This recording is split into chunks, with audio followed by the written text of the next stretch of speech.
Women need to be more realistic when dating. That's absolutely correct. Girls, you need to realize this. Someone had the audacity in telling me that my dating standards are unrealistic. Who's ever gonna meet your dating standards, Christina? Me. I meet them. I'll never expect something from someone that I can't already provide for myself. Even my friends are meeting the standards on a random Tuesday night. Girl, you are literally proof that the standard can be met. So be realistic. Keep the bar where it is. In fact, you probably can raise it. And if you can't reach it, find a taller man. She's still looking for him. If a man told you that so directly, it's probably because he noticed your arrogance. That's why he gave you that advice. But she's not the type to listen. Today we're going to look at women who are learning the hard way what no one told them soon enough. In 2026, men are simply walking right past them. Before we get started, make sure to like the video, subscribe to the channel, and leave a comment. It really helps us out. Let's get into it.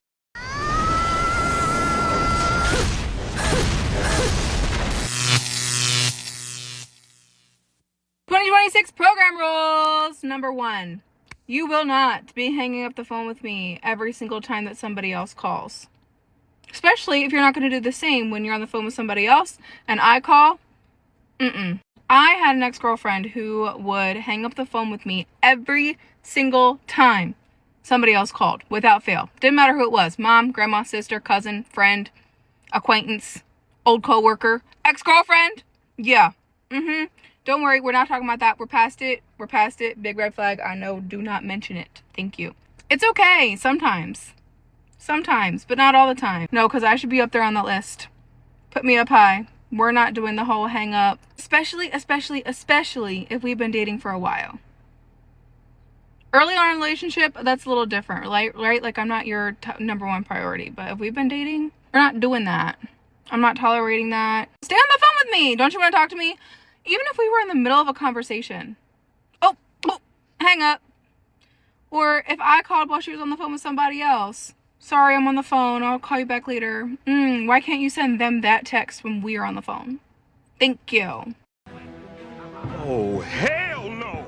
Or if you just ask me out for a walk and coffee, like, what, am I your dog? Are you going to walk me and only buy me a $7 coffee? I disagree with that so much, because a coffee is such a casual way to meet someone, and it's in daylight. You can say you have something after if you want to get out. That the big pressure of like a dinner date or drinks date, you're locked in, you're one-on-one with them, and it's so much pressure and such an overwhelming environment to get back on that. Just start casually speaking to people. And that's how every guy I have met after my ex and I've met casually. And that is why now I'm not going to seriously date like that. I don't want to meet you on a dating app and you book a dinner and we go out for dinner. I don't know you. I don't know if I like you. I can't tell over a few text exchanges. I don't know that. I'd love to meet you in public. Let's go for a walk. Let's go for a quick catch up. 45 minutes. See how we go. If it eventuates into longer than that because we're vibing, perfect. And a walk is chill. Don't think of it being like, oh, they don't know how to put in effort. If they really like you, you go on the walk, you go on the coffee date, you really vibe, then you go out for dinner. It's like, if the date is $200, you get in your head and you're like, I need to start acting like $200 so get some serious convo in here. And it's like, no, that's so full. $200. Oh, now I feel bad. He paid for dinner. Our first date, I feel like I have to see him again. No, you go for a walk. It's a $7 coffee at most. And then if you don't vibe, thank you so much for the experience. Grab a coffee, chill out a little bit, and then go on your merry way. If you like him, see him again, and then actually go out for dinner. I am an avid coffee date kind of girl.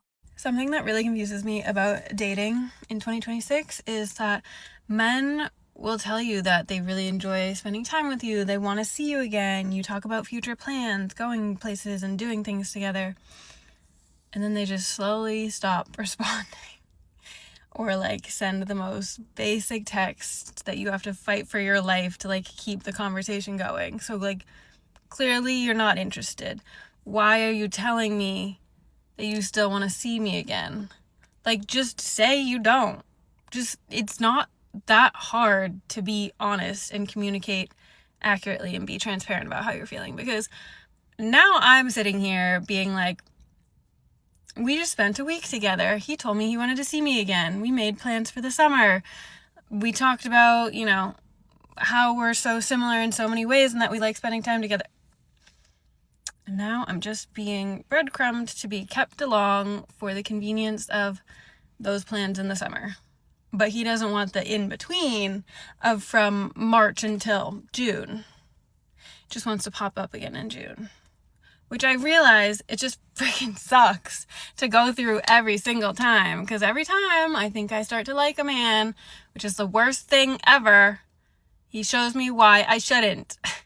And why I believe it every single time, I don't know. Because I'm a hopeless romantic, and I think that a man might actually be telling the truth once upon a time. But alas, it's never the case. They are always just lying to my face. The first woman acts like she owns that man. When a woman tells you that you can't end a conversation even if your own mother is calling, that's not the kind of woman worth getting to know, at least not in my opinion. The second woman actually has a point. A coffee date is the perfect first date. You can talk, laugh, and have a relaxed conversation. If we like each other, we can plan another date. If we don't, we each go our separate ways. No hard feelings. As for the last woman, that guy is a Chad. He's got you riding the emotional roller coaster, and from what I can see, it's working exactly as intended. These are my 2026 dating rules. If you have kids or you want kids, you're cut. If you tie your shoelaces with 2 loops, you're cut. If you're a crypto bro, cut. If you can't read out loud, cut. If you're a sloppy drunk, cut. If you say espresso, cut. If you live at your parents' house still, cut. If you don't floss, cut. If you wear a sports jersey with another man's name on your back, you're done. If you haven't gone to therapy, done. If you watch the news a lot, you're cut. If you can't regulate your own emotions, cut. If you can't lead me in an airport, cut. If you don't like pineapple on pizza, you're cut. If you don't work out, cut. If you have a nicotine addiction, cut. And to go with that, if you're on that Coke diet and not the one you drink, cut. If you play video games, you're fucking cut. If you can't build a fire and keep it going outside, cut. If you haven't solo traveled, cut. If you breathe with your mouth open, cut. If you can't build an IKEA dresser, you're cut. And if you can't back up a trailer.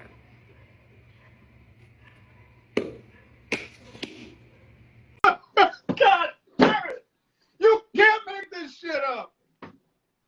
If a guy actually likes you, he's going to make you his girlfriend pretty quick. Like, a month tops. Like, he's going to be moving on that. Men know. They literally know within seconds of meeting you if you are girlfriend material or not. And the scary thing is, they will keep seeing you. They will keep hanging out with you. They will keep sleeping with you, even with no intention of making you their girlfriend. And the more it happens, it's not like they're going to fall more in love. Like, no, they knew the second they met you which little category you were in, the dating or the not dating. And then what's crazy is, like, if you keep acting like you're his girlfriend, like doing girlfriend-like things, why would he make you his girlfriend? He's already got it. He's got everything he could want from you. And plus, he can still see other girls. Like, he's not gonna do anything.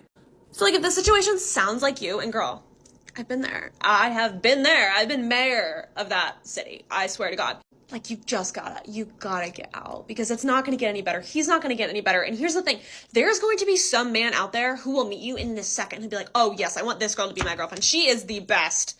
But if you are still messing around with this clown who, like, can't see past his own nose, like, you're never gonna find that guy.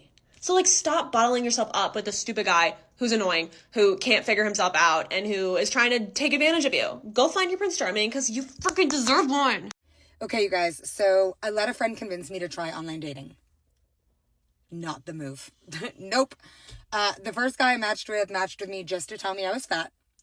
The second guy I matched with ended up telling me I was too independent of a woman. And then I accidentally matched with somebody that told me that they weren't looking for anything serious. That's where I had to put a pause to this. I'm like, hold on. Not looking for anything serious? First of all, why are you on a dating app? Second of all, you are almost 40 and you're balding. At what point are you going to be looking for something serious? I'm confused. Like, can we just please get, like, a reset on all the men out there? Like, can we just, like, take the ones away that are available and get new ones? Because this, like, want to come over and play video games at 2 a.m. is like, we're not in elementary school. Grow up. Like, being a quality woman, just trying to find a quality man, what the fuck is wrong with society right now? We need help. Look at how the first woman immediately rules out a single father. Everyone applauds her for having standards. But if a man said the exact same thing, I can guarantee he'd be labeled a misogynist. The second woman is one of those who loves chads, men who bring nothing to the table. She believes she deserves to be the one who's chosen. She's already gone through the phase of thinking she could change the bad boy. That never happens. Women who don't understand that end up hitting the wall. As for the last woman, it's not about bad luck. She should take a closer look at the kind of men she's agreeing to go on dates with. 2026 strict dating program, but it's ultra niche things that are going to get you cut. First up, if your favorite movie is The Wolf of Wall Street, cut. If you want to go camping, cut. If you compete in high rocks, cut. If you're a real estate agent, cut. If we go and get ice cream and you ask for a tester, cut. If you're over 25 and you have Lego as home decor, cut. If you can't use chopsticks, cut. If your morning coffee is a mocha, cut. And if we watch or you've seen Little Women and you side with Amy March at all, cut. I told you guys 2026 is for a strict dating regimen. I'm running a tight ship around here and I'm not here to mess around. So here I am with another list, but this one is actually very niche. These are things that I have experienced in past relationships, flings, situationships, whatever you want to call it. So disclaimer, we listen, but we don't judge. Okay, starting with, we're starting out strong. If I have suspicions about you and your sister, you're cut. Self-explanatory. I'm actually not even going to explain myself. If you actively engage in illegal activities, you're cut. If you have a guilty conscience, you're cut. If you hide our relationship in any way because you don't know how your ex will react to you being in a new relationship, you're cut and you could get her back. If you spend more than you make, you're cut. If you have a short fuse, you're cut. If your mom still buys your socks, clothes, etc., you don't even know your sizes, you're cut. If you get road rage easily, you're cut. If your temper puts me in an uncomfortable situation publicly or behind closed doors, you're cut. I will never sit in a restaurant or publicly, like out in a place with a man-child who's yelling. That is so humiliating. Cut. If you cry after being confronted about a lie, you're cut, and I am making fun of you in the group chat. We are all actually laughing at you. If you admit to me that you did your ex wrong, she never found out, and now you feel bad. If you're basically using me as a priest to like give your confessions into, first off, what makes you think I won't judge? And second, what makes you think I won't tell her? Like, I will rat on you. Cut. If you have, and then the last one is if you have an on again, off again relationship, you're cut. And I will assume that this little off period you two are in is just part of your like big plot to be back together one day. And I'm not going to be here for it. So love you. And I'll see you later.